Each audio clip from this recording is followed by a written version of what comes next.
Good evening and thanks so much for choosing KLBK News. I'm Terry Furman. I'm John Hansen. The backlog of open cases at the Lubbock County Medical Examiner's Office is causing a headache for a number of people, but especially those who are waiting for a death certificate. Yeah, one woman told Armati Salazar her family has been waiting 4 months to get her dad's certificate. It's also an important document her family needs to move forward with a lawsuit. Madi joins us in the HD News Center. Madi, they're one of more than 400 cases awaiting for answers. When a new medical examiner took over earlier this month, he found 427 backlogged cases, and some of those dating back several years. In this family's case, it dates back in June, and they say this is more than just a death certificate to them. My dad's real pride and joy right there, his German Shepherd. Stephanie Loughborough's memory of her dad still runs strong. Him and that dog bonded like nobody's business. Just 4 months ago, her dad Robert was getting ready to go to the doctor. Sat down in his walker to kind of wake up a little bit, and the wheel broke and it fell back, pinning him and his legs inside the walker, him on top of it, and wedged inside of a door jamb. Robert was stuck like that for nearly 2 hours before his son-in-law found him. Called an ambulance. He was taken to the hospital and was being treated for the fall. Loughborough says because of the defective rollator, he eventually died at the hospital. The family hired a lawyer and are hoping to file a wrongful death lawsuit against the company. This device says it's supposed to hold 300 pounds, and we're talking a 190-pound man. But they have one thing missing, the death certificate from the medical examiner's office. It originally said 6 to 8 weeks. After that, it was 2 more weeks, call back. Couple more weeks, call back. Weeks turned into months, leaving the Loughborough family at a dead end. If it says accidental death, then that helps us kind of tie everything together. That helps us get things moving. Miss Loughborough says they just want closure so her family can move on. I want my dad's records. They've had his hospital records that indicate that this fall is a part of the reason of death. I want their stuff. I want them to do their jobs. The new medical examiner is hoping to finally close all the open cases. When we reached out to the ME's office for a comment, they say their office is working on this case as one of their top priority cases, and the Lubbock County Medical Examiner's office will seek rapid closure of this case. Thanks, Monty. The Texas Tech University system voted today to name Dr. Ted L. Mitchell as Chancellor of the Texas Tech University system. Regents unanimously voted in favor of Mitchell taking that position that he's been filling in for since the retirement of Robert Duncan in August. Dr. Mitchell will also serve as president of the Texas Tech Health Sciences Center. He says it's important to have consistency as they head into the legislative session in January, but as far as juggling both, well, he says he's not too worried. It's been done before, and it's probably important for him to keep one hand on the university level. Now, we also caught up with former Chancellor Robert Duncan today, who says that he'll still be around to help with that legislative session, and it's time for Texas Tech to come together. Organizations move forward with change, and we've all built this system over the years, and we're now progressing into the next chapter. We want this to heal, and we want our university and our community to come together and move forward, and Ted is the right guy to do that right now. Now, Dr. Mitchell says that the first order of business is making sure that both his teams at the system and the Health Sciences Center are in order. There is a lot to keep track of heading into this legislative session, like the creation of the veterinarian school in Amarillo and the dental school in El Paso. The FBI is warning that there could be more bomb packages out there, as 3 additional devices were discovered today, and authorities try to find out just who is responsible. Jim Sciutto has more. Tonight, a nationwide manhunt is underway to find a possible serial bomber who has now sent 10 potential explosive devices to targets around the country. Investigators now believe that some of the packages may have originated in Florida. The FBI treating this as an act of domestic terror. In my experience, my opinion is that most bombers like this are lone individuals. The latest devices discovered, 2 packages addressed to former Vice President Joe Biden, found at separate post offices in Delaware. And a package with a possible explosive addressed to the actor Robert De Niro at his office in Manhattan. where authorities say office security alerted police. Sources tell CNN that De Niro was not in the building at the time. A retired NYPD Intelligence Bureau detective who was awake and watching the news saw the image of the packaging that has been common to most of these devices as they have turned up at various locations. And it struck him that that looked very much like a package he had seen on Tuesday. Many of the packages have striking similarities. Outside, identical packaging, yellow bubble wrap envelopes, 6 American flag stamps, and a return address to Congresswoman Debbie Wasserman Schultz. And inside, a rudimentary pipe bomb, which police say they are treating as explosives. We continue to advise the American public to remain vigilant, as it does remain possible further packages have been or could be mailed. We have over 600,000 postal employees out there right now, so we have their eyes and ears looking for these packages. The fear now that more packages are on their way to other locations. Whoever is sending these devices, or the group of people sending these devices, I'm worried they're getting the desired effect, which could actually feed them and feed them sending more packages.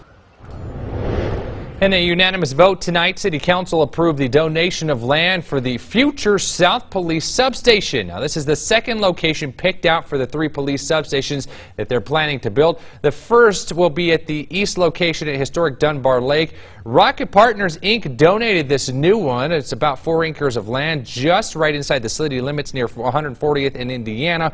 Police Chief Greg Stevens says that this is an ideal location because they believe in the next decade, Lubbock will continue to grow outward and encompass that area. Now, with that land that was generously donated, that now leaves the department with more in their budget for more improvements. You know, I always talk about how community policing is a partnership between the police and the citizens that we serve, and that's everything from information sharing to how we interact, but it's also in terms of financial sharing, and what you see, I think, is part of that great partnership. The idea of a greater police presence is a great thing for the city and for the citizens, and I think it's a good thing for everyone. Stevens says that they'll start construction on the east substation before starting on the south substation, and they're still looking for that location north of town. Some big changes appear to be coming soon at the Burrell-Huffman Athletic Complex. The City Council also discussing the $7 million investment in improvements to the facility. Members of the Lubbock Soccer Association saying the changes are needed to make Lubbock more soccer-friendly for both national and regional tournaments. Right now, around 3,000 kids in our area play recreational soccer there during the spring and fall. The improvements are going to be new lighting, new irrigation, hopefully some new sod, some new turf fields, new parking, just completely revamping the complex almost. They're also adding a new artificial turf field for championship events. The project will be a partnership with Market Lubbock, Inc.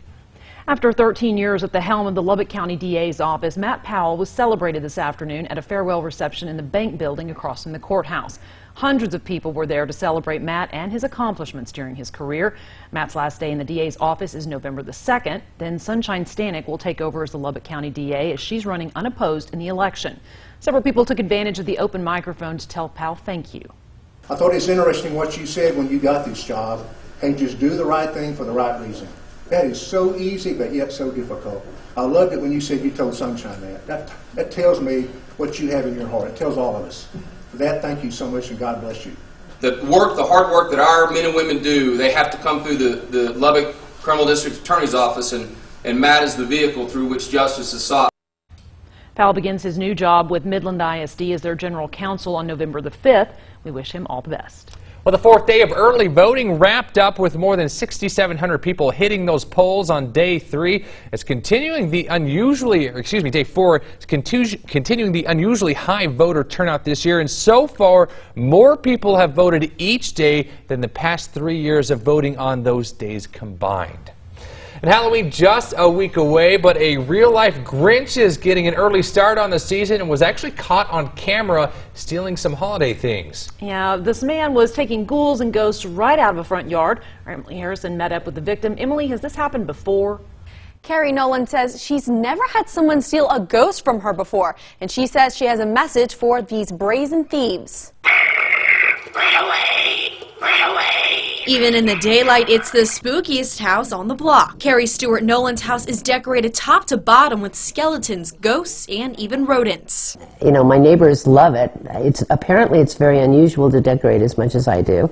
So it's kind of fun for them to, you know, drive by and see what new things we put out today. But that may all come to a screeching halt after a thief came in the middle of the night to steal Halloween decorations right off her front porch. Friday night we went to bed, and at 11 o'clock the dogs went crazy barking, and we had a couple of cameras outside.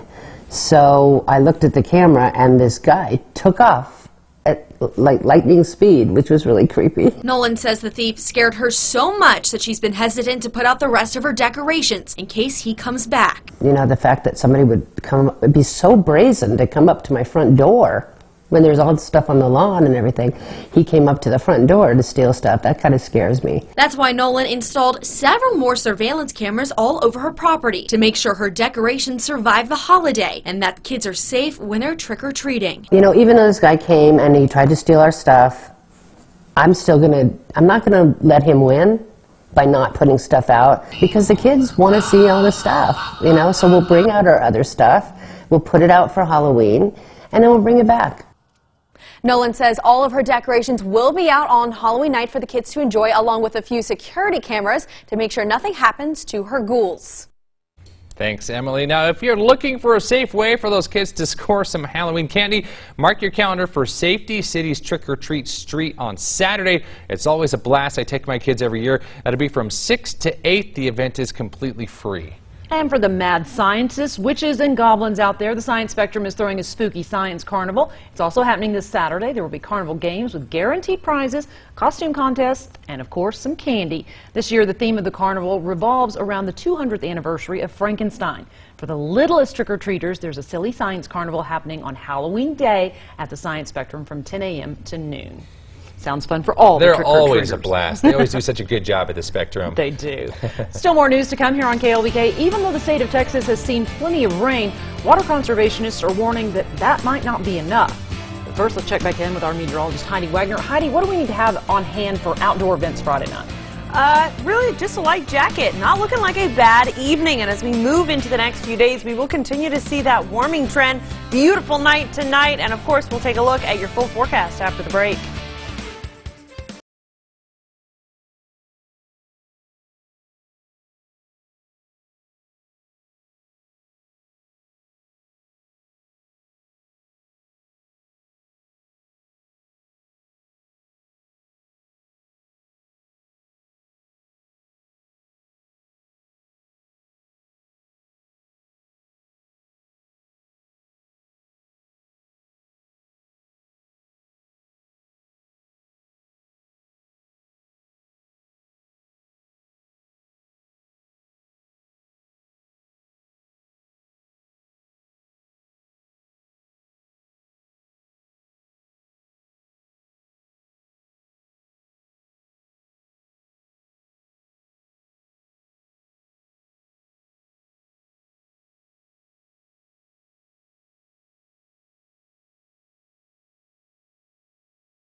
Now, meteorologist Heidi Wagner with KLBK's First Warning Weather.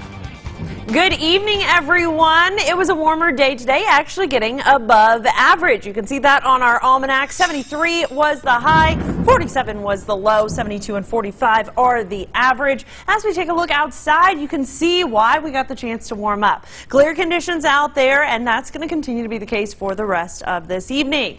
Temperature-wise, it is still going to be chilly tonight and into tomorrow morning. Pets probably need to be brought inside because it's going to be a little uncomfortable for them. 55 in Lubbock, 55 in Midland, 52 in Marfa, and 63 in Del Rio. But your lows will actually drop back in the low to mid 40s. As we move into the afternoon hours, though, temperatures heat back up, and notice that back above average again. 74 for your Friday, 80 for your Saturday, 69 for your Sunday, and then we warm up again into your Tuesday. Now keep in mind this first cool down, not going to have any rain with it. We'll still see sunny and dry conditions. What will change is when we move into Wednesday of next week on Halloween, where we do see a little bit of a chance for rain pushing in along with another cool down. You can see that here. Future Track shows rain starts to push in 5:30 in the evening, right around trick-or-treat time. So a few folks in the South Plains definitely will see a small chance for rain. Bring a rain jacket just in case. We, of course, also will be live at the mall, so you can always head out there and go trick-or-treating for Malloween. We'll continue to see rain chances for the rest of your Wednesday and your Thursday. So again, looking like a little bit rainier midweek next week. As I mentioned, though, a chilly night tonight, mostly clear, 45 winds from the northwest at 5 miles per hour. And tomorrow, if you're heading to camp at 74 degrees is your high temperature, a beautiful and sunny day, and winds again stay pretty calm. Finally, got to take that sneak peek at Halloween. You can see here 65 degrees is your temperature for your highs, which means it's going to be a little chilly, and we do see a 10% chance of rain out there for your trick-or-treaters, so make sure to stay weather aware. If you see lightning, definitely want to head inside. 7-day forecast shows the clear, sunny conditions on the way for your Friday night football tomorrow night. For Saturday, we got Grape Day, we got Addledew Farms, we got all the trick-or-treating events going on, and it's perfect weather for all of that, so very exciting news. Yes, it is. Thanks, Heidi. Well, if it's not drought, it's flooding. Texas is just home to two extremes when it comes to our weather. As KLBK's Steffi Lee reports, though the latest downpours are helping relieve some water issues, the state still needs to prepare for the future. We fished 5 days straight. Some Abilene residents can do what they love again. There's a lot of fish. Woohoo! There's fish everywhere. You know, I mean, it's good. It was looking pretty sad there. Big country lakes are full. That's all they want to talk about. And the reservoirs are filling up too. It helps all economies in the cities and towns, the grocery stores. What we're really excited about is the improvements that we've seen out west. But in Amarillo, cotton harvest, we had our prep on and we were ready to start harvest, and then it started to rain, and as you can see, we got a pretty good crop, you know. We'd just like to be able to get it out of the field. farmers are reminded of the tough balance that's part of life in Texas. It's exactly what scientists have been predicting for a long time with climate change. Droughts will deepen, floods will get worse, and we're experiencing that right now. Tom Spencer with the Texas Living Waters Project says the state must plan ahead. The best water strategy we can develop is taking advantage of the water that we have, which means conservation. Know our water resources, value our water resources, and build it before we need it. That's why in the meantime, some West Texans say the more rainfall, the better. We need to go ahead and get an extra bonus, you might say, to weather out the really more dry years. Duffy Lee, KLBK News. Thanks, Steffi. All right, coming up after the break, this special ceremony at Texas Tech, remembering some of the school's greatest heroes.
Honoring the men and women who've served our nation.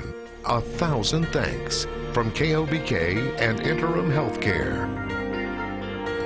Welcome back. Memorial Circle at Texas Tech University is a very sacred place on campus, and that's for a very good reason.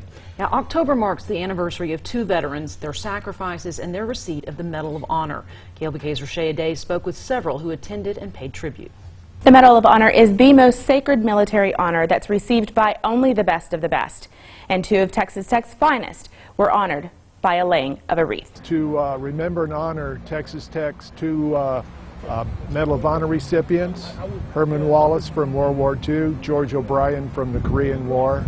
This is their anniversary month for the receipt of their Medal of Honors, and so we stand in honor of them today and for the sacrifices they have made. We all know that some gave, but some gave all. Strive for honor! And Congressman Jody Arrington shares just how meaningful those sacrifices are. Well, this event was about honoring the very best of the best. The best are the 1%. 1% of Americans wear the uniform in defense of our freedom in our country. Freedom isn't free, okay? The privilege to walk freely on this campus, to choose freely the institution of higher learning you want to go to start a company, to lay your head down at night and with peace of mind that your family's safe, that somebody is standing in the gap between us and the enemy. And to the families of these heroes, thank you for rearing such great people. These people didn't just grow up to be great Americans, they grow up to be heroes. They demonstrated that through their actions, and they were honored by receiving the highest military award. And they get a salute. They have their rightful place in history as being some of the greatest Americans that ever walked in our country. These two men and their families will forever be appreciated by the Texas Tech community. Their sacrifices are tremendous to the continued freedom of our country. Rochea Day, KLBK News. Thanks, Rochea. Now, for more veteran stories around the South Plains, you can visit everythinglubbock.com/1000 thanks. Paul Tubbs joining us now. Another big and important week for high school football across the South Plains. Yeah, because we're kind of getting into the meat of the district play, and every game is important from this one on. We'll check on a couple of LISD teams getting ready for their big games tomorrow night.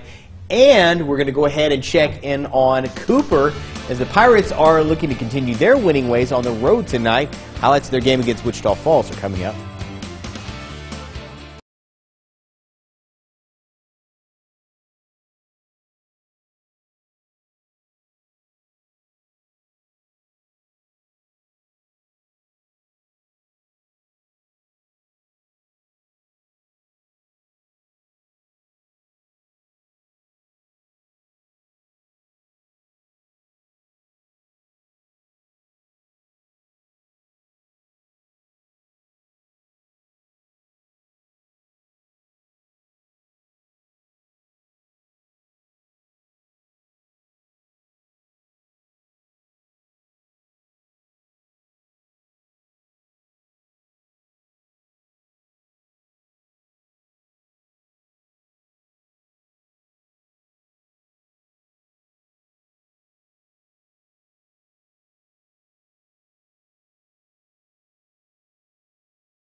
Now, KLBK's local sports connection with Paul Tums.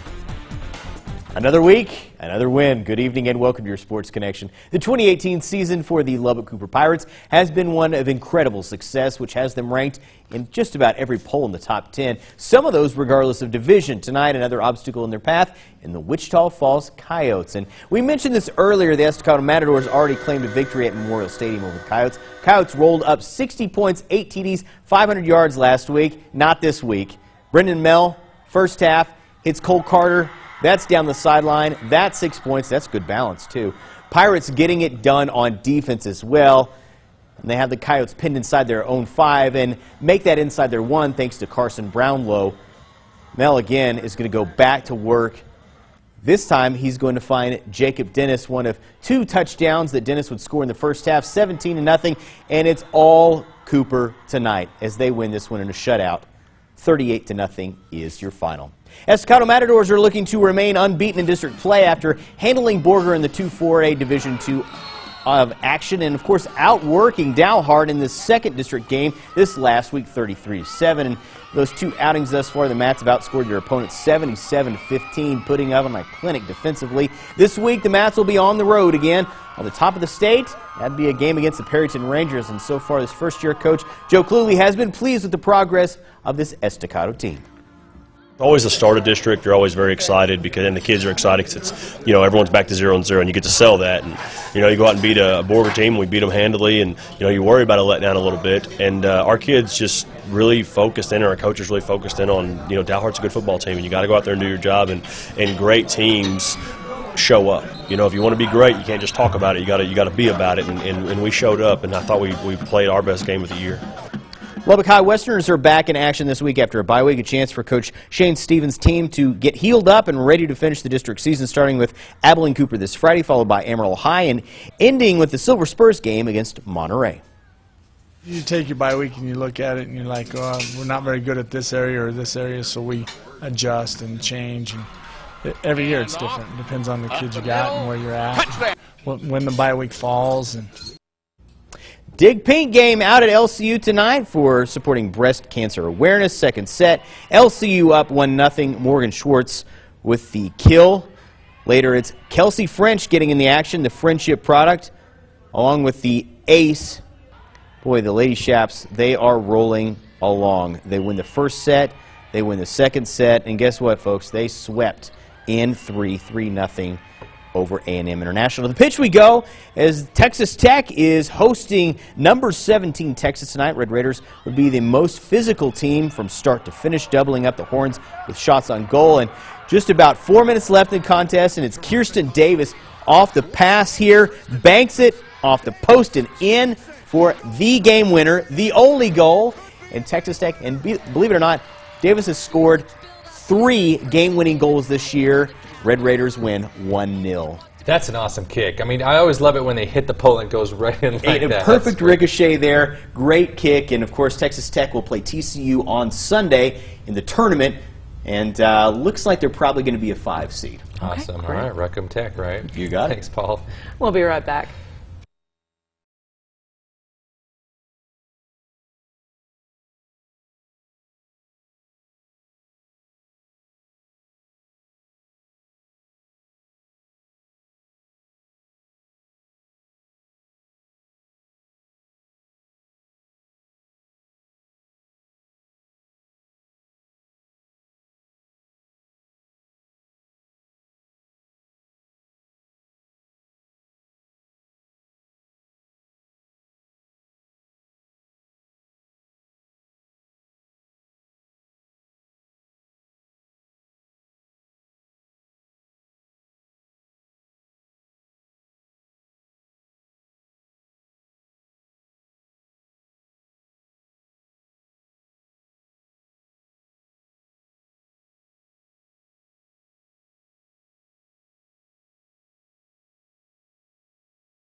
Well, congratulations. You made it through Friday Eve. For news anytime, you can always find us on social media. Your Late Show with Stephen Colbert is up next. Have a great night. We'll see you back here tomorrow.